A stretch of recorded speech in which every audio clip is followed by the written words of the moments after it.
Hi everyone, ಎಲ್ಲರೂ ಹೇಗಿದ್ದೀರಾ? ಎಲ್ಲರೂ ಹೆಲ್ದಿಯಾಗಿ ಹ್ಯಾಪಿಯಾಗಿ ಇದ್ದೀರಾ ಅಂತ ಅಂದ್ಕೊತೀನಿ. ಏನದು 1 ಇಯರ್ ಕಂಪ್ಲೀಟೆಡ್ ಅಂತ ಹಾಕಿದ್ದಾಳೆ ಅಂತ ಅಂದ್ಕೊತೀರಾ? ಅದು ಹೇಳ್ತೀನಿ, ಲಾಸ್ಟಲ್ಲಿ ಹೇಳ್ತೀನಿ. ಇದು ಬಂದ್ಬಿಟ್ಟು ಹನುಮಾನ್ ಜಯಂತಿ ದಿವಸ ತೆಗ್ದಿರೋ ವ್ಲಾಗು.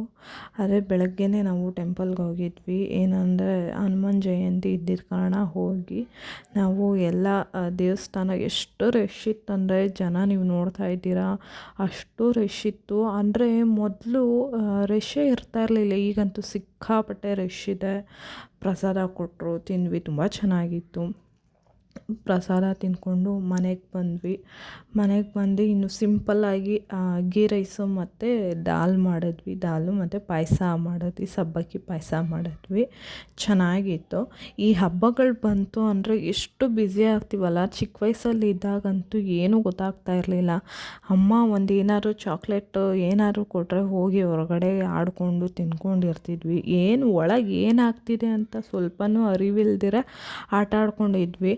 ಆಟ ಆಡ್ಕೊಂಡು ಮನೆಗೆ ಬಂದಿದ್ದ ತಕ್ಷಣ ಊಟ ರೆಡಿ ಆಗ್ತಾಯಿತ್ತು. ಊಟ ಮಾಡ್ಕೊಂಡು ಪುನಃ ಆಟ ಆಡೋಕ್ಕೆ ಹೋಗ್ತಾಯಿದ್ವಿ. ಇಷ್ಟೇ ಆಗೋಗುತ್ತಿತ್ತು. ಈಗ ಅಂತಂದರೆ ಪ್ರತಿಯೊಂದು ನಾವೇ ಮಾಡಬೇಕಾಗುತ್ತೆ.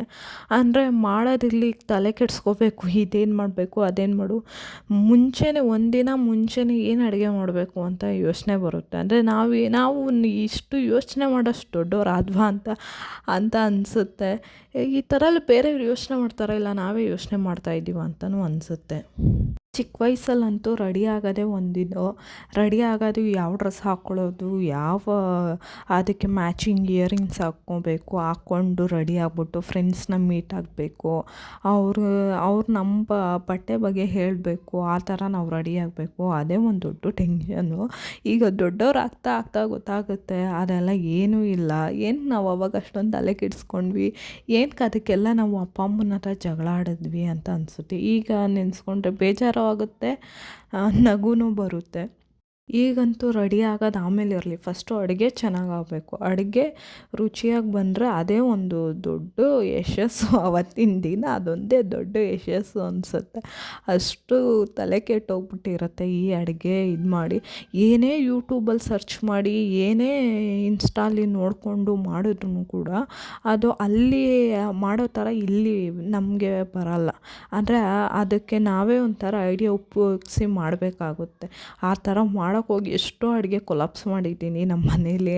ನಾನಂತೂ ಒಂದು ಸತಿ ನಮ್ಮ ಅಪ್ಪಗೆ ರಸ ಮಾಡ್ತೀನಿ ಅಂತ ಹೇಳ್ಬಿಟ್ಟು ಫುಲ್ಲು ಹುಳಿ ಹಾಕ್ಬಿಟ್ಟು ನೀರಾಗಿ ಮಾಡಿಕೊಟ್ಬಿಟ್ಟಿದ್ದೆ. ಪಾಪ ನಮ್ಮಪ್ಪ ಒಂದು ಮಾತು ಏನೂ ಹೇಳಿಲ್ಲ ನನಗೆ.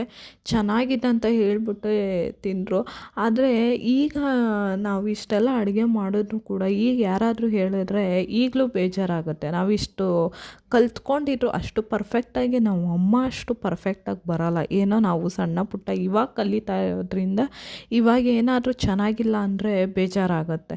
ಇನ್ನು ಪಾಪ ನಮ್ಮಮ್ಮ ನಮ್ಮ ಅಜ್ಜಿ ಎಲ್ಲ ಎಷ್ಟೋ ಮಾಡೋರಂದರೆ ಅಷ್ಟು ಮಾಡಿಬಿಟ್ಟು ಇಟ್ರೂ ಇದು ಚೆನ್ನಾಗಿಲ್ಲ ಅದು ಚೆನ್ನಾಗಿಲ್ಲ ಅಂತ ಹೇಳ್ತೀವಿ. ಆದರೆ ಇವಾಗ ಹಂಗೆ ಅನಿಸುತ್ತೆ, ಅಯ್ಯೋ ಪಾಪ ಅಲ್ವಾ, ಏನಕ್ಕೆ ಆ ಥರ ನಾವು ಅವಾಗ ಅಂದ್ವಿ, ಬೇಜಾರಾಗುತ್ತೆ ಅಂತ ನಮಗೆ ಇವಾಗ ಅನಿಸುತ್ತೆ. ಆವಾಗ ಬುದ್ಧಿ ಇರಲಿಲ್ಲ, ಇವಾಗ ಬುದ್ಧಿ ಇದೆ, ಯೋಚನೆ ಮಾಡೋಷ್ಟು ಬುದ್ಧಿ ಇದೆ. ಇವಾಗ ಹೇಳಬಾರ್ದು ಅಂತ ಅಂದ್ಕೊಂಡ್ವಿ. ಆದರೂ ಒಂದೊಂದು ಸತಿ ಕೋಪ ಬರುತ್ತೆ, ರೇಗ್ತೀವಿ, ಜಗಳ ಆಗ್ತೀವಿ. ಆಮೇಲೂ ನಾವು ಏನಕ್ಕೆ ಹಾಗಂದ್ವಿ ಅಂತ ತಿರ್ಗಾ ಯೋಚನೆ ಮಾಡ್ತೀವಿ. ಇದೆಲ್ಲ ಎಲ್ಲರ ಮನೇಲಿ ಕಾಮನ್ ಅಂತ ಅನಿಸುತ್ತೆ. Come back to recipe. ಏನಂದರೆ ಒಂದು ದೊಡ್ಡ ಕೆಲಸ ಆಯಿತು. ಈಗ ಸಬ್ಬಕ್ಕಿ ಪಾಯಸ ಮಾಡಬೇಕಂತ ಪ್ಲ್ಯಾನ್ ಇದ್ದಿತ್ತು. ಆದರೆ ಶಾವಿಗೆ ಪಾಯಸ ಯಾವಾಗಲೂ ತಿಂದು ಬೇಜಾರು ಅಂತ ಹೇಳ್ಬಿಟ್ಟು ಸಬ್ಬಕ್ಕಿ ಪಾಯಸ ಮಾಡ್ಕೊಂಡು ತಿನ್ನೋಣ ಅಂತ ಹೇಳ್ಬಿಟ್ಟು, ಅಂದರೆ ಆ್ಯಕ್ಚುಲಿ ನನಗೆ ಸಬ್ಬಕ್ಕಿ ಪಾಯಸ ಅಂದರೆ ತುಂಬ ಇಷ್ಟ.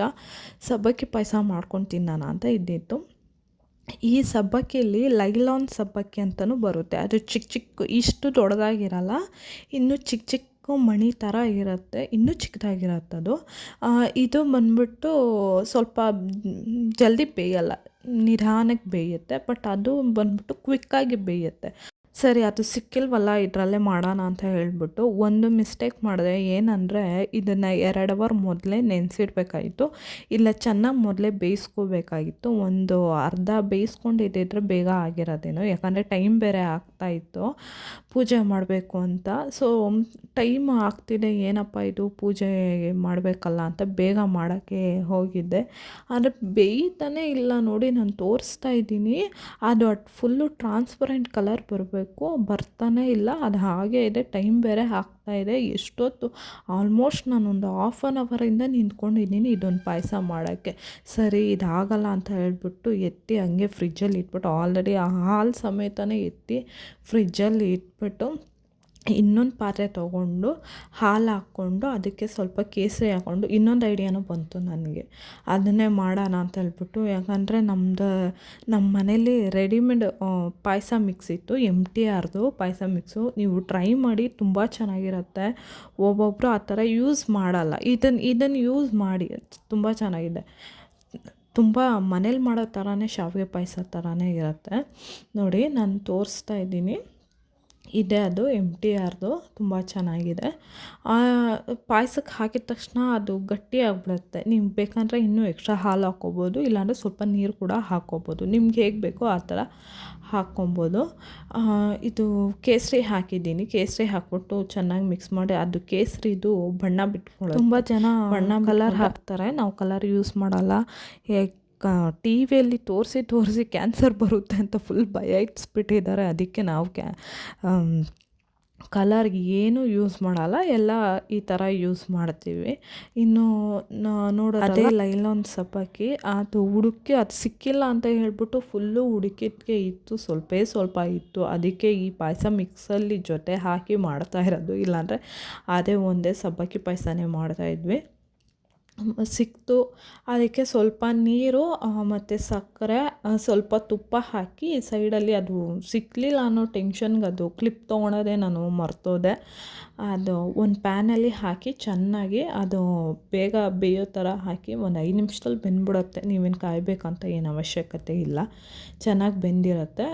ಈ ಮಿಕ್ಸಿಗೆ ನಾನೇನು ಮಾಡಿದೆ, ಅದನ್ನು ಮಿಕ್ಸ್ ಮಾಡಿಕೊಂಡೆ. ಮತ್ತು ನಾವು ಮೊದಲೇ ಅದು ಹುರಿದಿಟ್ಕೊಂಡಿದ್ನಲ್ಲ ಬಾದಾಮಿ ತುಪ್ಪದಲ್ಲಿ, ಅದನ್ನು ಮಿಕ್ಸ್ ಮಾಡ್ಕೊತಾ ಇದ್ದೀನಿ ನೋಡಿ. ಎಷ್ಟು ಚೆನ್ನಾಗಿದೆ, ಈ ಥರ ಚೆನ್ನಾಗಿ ಮಿಕ್ಸ್ ಅದನ್ನು ನೋಡ್ತಾ ಇದ್ರೇ ಏನೋ ಒಂಥರ ಖುಷಿ. ಆ ಸಬ್ಬಕ್ಕಿನ ಅಷ್ಟು ಶೈನಿಂಗ್ ಆಗ್ತಿರುತ್ತೆ ನೋಡಿ. ಒಂದು ಸ್ವಲ್ಪ ಹೊತ್ತು ಕುದ್ರೆ ಆಯಿತು, ಪಾಯಸ ರೆಡಿಯಾಗಿರುತ್ತೆ. ಹೆಂಗೋ ಫೈನಲಿ ಪಾಯಸ ಆಯಿತು.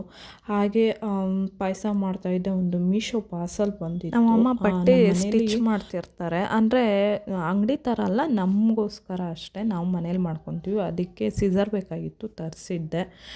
ಫೈನಲಿ ಪೂಜೆ ಮಾಡಿದ್ರೆ ಏನೋ ಅವತ್ತಿನ ದಿನ ಪೂಜೆ ಫುಲ್ ಕಂಪ್ಲೀಟ್ ಆಗಿರೋ ಒಂದು ಸಮಾಧಾನ. ಓಕೆ, ಇದಾಗಿತ್ತು ಇವತ್ತಿನ ವಿಡಿಯೋ. ನನ್ನ ವಿಡಿಯೋ ಇಷ್ಟ ಆಗಿದ್ದರೆ ಪ್ಲೀಸ್ ಲೈಕ್ ಮಾಡಿ, ಶೇರ್ ಮಾಡಿ, ಸಬ್ಸ್ಕ್ರೈಬ್ ಮಾಡಿ. ಇನ್ನೂ ನಿಮ್ಗೆ ಯಾವ್ಯಾವ ಥರ ವಿಡಿಯೋ ಬೇಕಾಗುತ್ತೆ, ಇಷ್ಟ ಆಗುತ್ತೆ ನನಗೆ ಕಮೆಂಟ್ ಸೆಕ್ಷನಲ್ಲಿ ತಿಳಿಸಿದ್ರೆ ನಾನು ಖಂಡಿತವಾಗ್ಲೂ ಟ್ರೈ ಮಾಡ್ತೀನಿ ಅದೇ ಥರ ವಿಡಿಯೋ ಮಾಡೋದಕ್ಕೆ. ನೆಕ್ಸ್ಟ್ ವಿಡಿಯೋದಲ್ಲಿ